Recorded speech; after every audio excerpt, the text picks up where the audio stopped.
Bienvenidos, estimados oyentes, a la lectura del libro Recordando a Gurdjieff, parte segunda, capítulo 2. Durante el periodo que media entre 1930 y 1932, llevé una existencia bastante solitaria.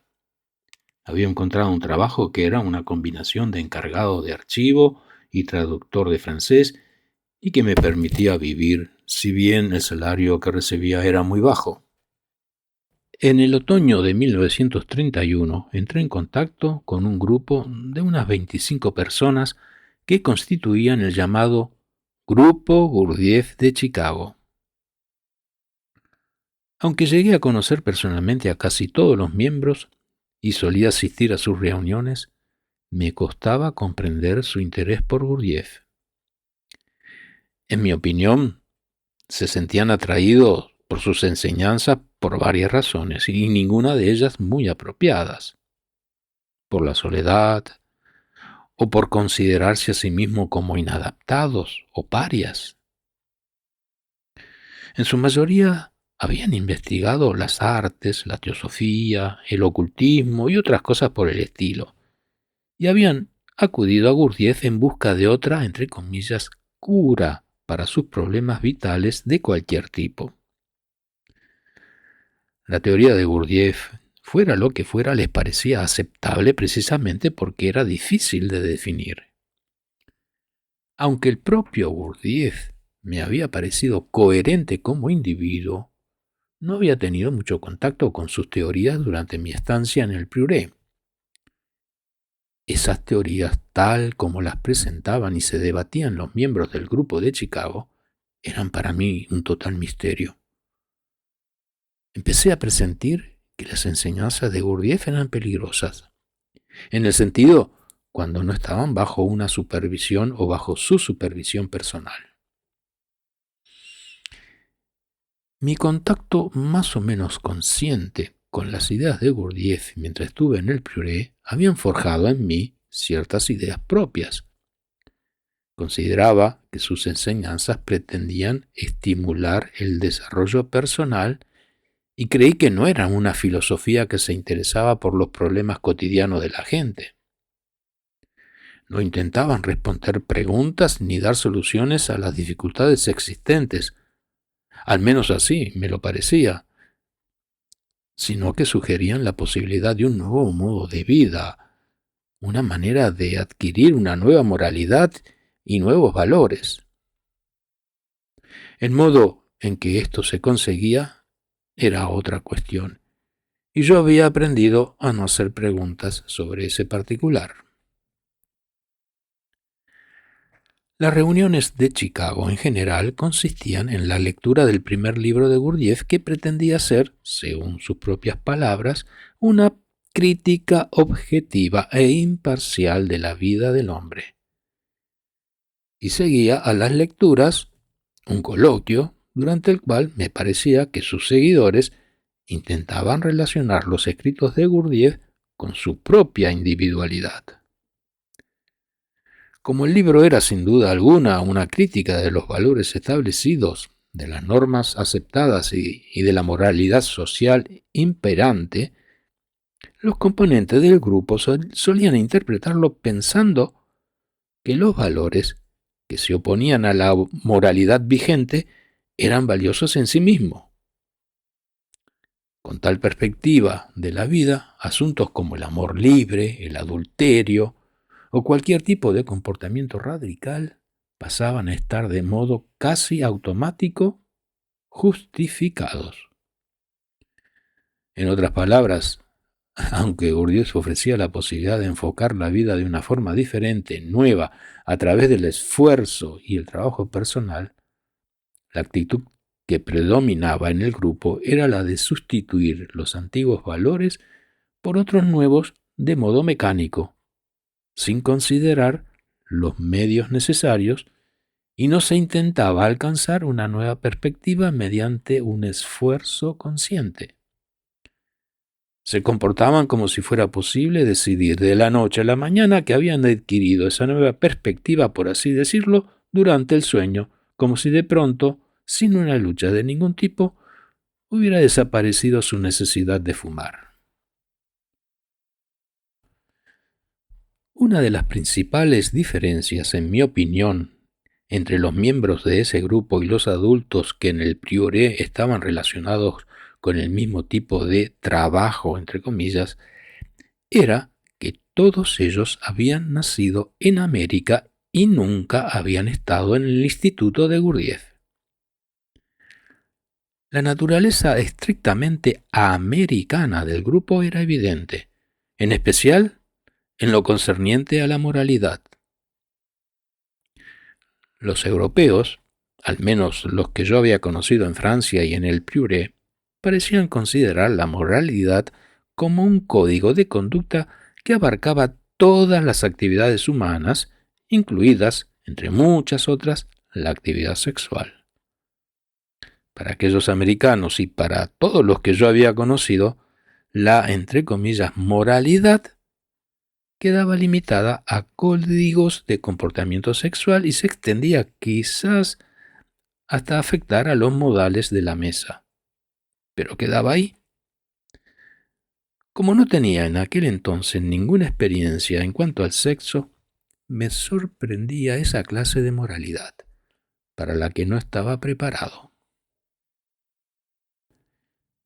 Me dejó estupefacto, por lo tanto, enterarme de que gran parte del interés que inspiraba el propio Gurdjieff se basaba en la suposición de que la vida en el Prieuré era totalmente libre, lo que para ellos significaba licenciosa. Yo sabía que Gurdjieff tenía algunos hijos ilegítimos, pero sabía también que, contra las opiniones de aquellos seguidores y la de muchos otros, imponía a sus discípulos con toda franqueza restricciones que se imponía a sí mismo. Habría sido el primero en afirmar que él era extraordinario en el sentido en que no le ataban ciertas normas de conducta. Cuando empecé a entender la moralidad americana, comprendí por qué muchos de los coloquios que seguían a la lectura de los escritos de Gurdjieff trataban de temas como el amor libre. El libro en sí no consideraba tales temas, pero se prestaba a interpretaciones de todo tipo. Aunque esas lecturas me dejaban casi a oscuras por la sencilla razón de que el libro de Gurdjieff era difícil y requería total atención y concentración por parte del lector, me resultaban lo bastante comprensibles para captar mi interés y hacer que empezara a pensar en Gurdjieff como hombre y en su trabajo de manera distinta. Cuando el libro se lee de una manera crítica directa de la historia del hombre sobre el planeta Tierra, tiene un efecto estimulante y obliga a formularse preguntas. Dudo que el primer libro de Gurdjieff pretendiera ser algo distinto de una crítica completa. En general, aunque sugiere la existencia de soluciones para el problema humano, no abunda demasiado en ese tema y solo añade que hay medios que conducen a esas soluciones, pero no se da ninguna solución y ninguna respuesta. Gran parte de la crítica es tan radical, tan completamente nueva, que es difícil, por no decir imposible, rebatirla. Para mantener el interés en los escritos de Gurdjieff hay que aceptar su perspectiva de la vida del mismo modo que, en mi opinión, es necesario tener fe para convertirse en un verdadero seguidor de, pongamos el caso, la Iglesia Católica. Los componentes del grupo en general se las arreglan para evitar el problema de esa, entre comillas, fe o compromiso. Y lo hacían de una manera bastante simple.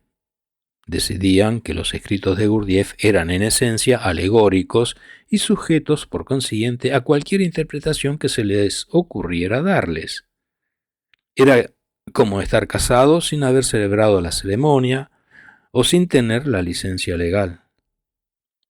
Yo era todavía joven para leer una afirmación sencilla como El estreñimiento es una enfermedad universal y afecta en particular a los americanos debido a la excesiva comodidad de sus retretes.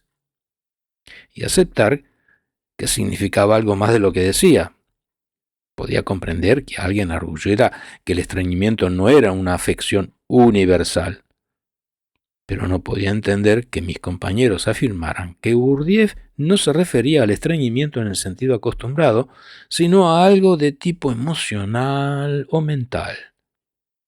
De hecho, aunque el estilo del libro lo hace parecer muy complicado, al menos en la primera lectura, la complejidad, a mi entender, responde a un deseo de absoluta precisión y está concebida para evitar la posibilidad de otra interpretación o, entre comillas, doble significado.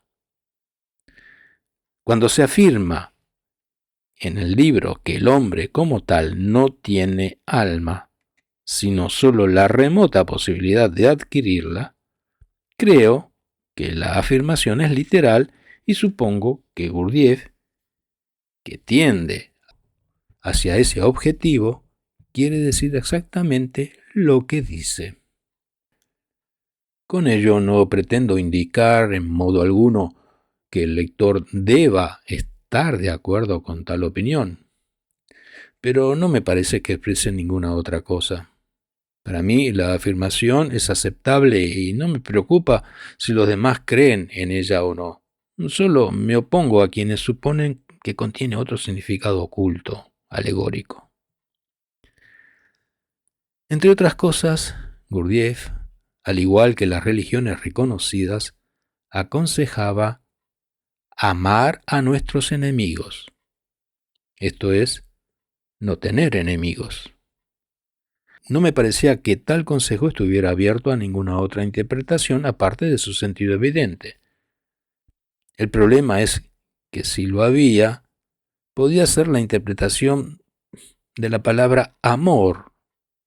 La definición que de ella daba Gurdjieff: saber lo bastante para ser capaz de ayudar a otros incluso si ellos no se ayudan.